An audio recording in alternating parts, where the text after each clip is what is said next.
Hi, I'm Jake with R-Value Homes, and this video shows you my personal home, built in 2014 in Climate Zone 5 using modern passive solar techniques. Passive solar is a set of design principles that work with certain materials to passively heat and cool your home, while also blocking solar heat during the warm months.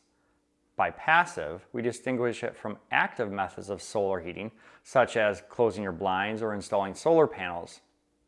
Passive solar design goes back at least to the early Greeks and was improved when the Romans invented glass. I'm not sure how it's been so forgotten, but the energy crisis of the 70s brought it back somewhat. Key elements of passive solar design are orienting your home so the long wall faces south, tall southern windows, high solar heat gain windows on the south with low solar heat gain windows on the north, east, and west. We also will right size your overhangs.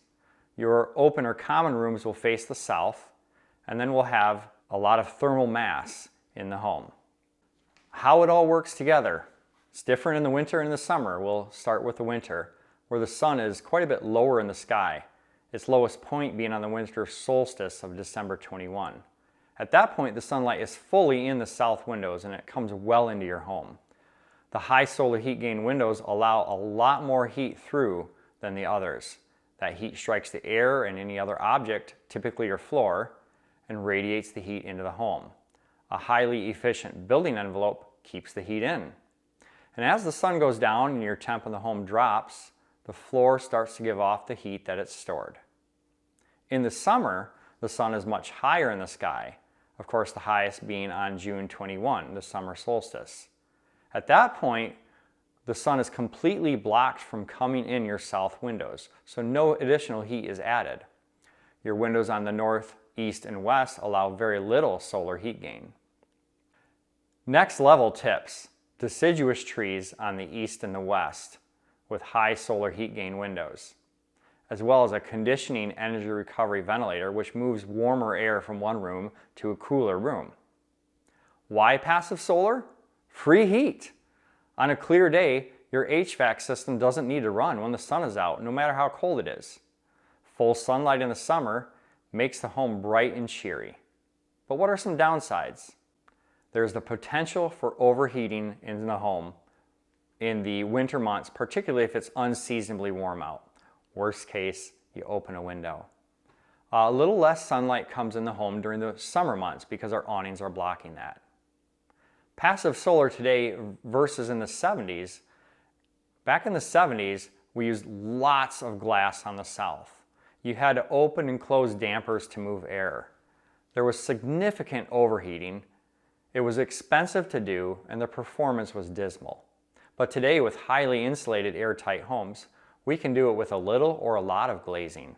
We just change the coating on the windows.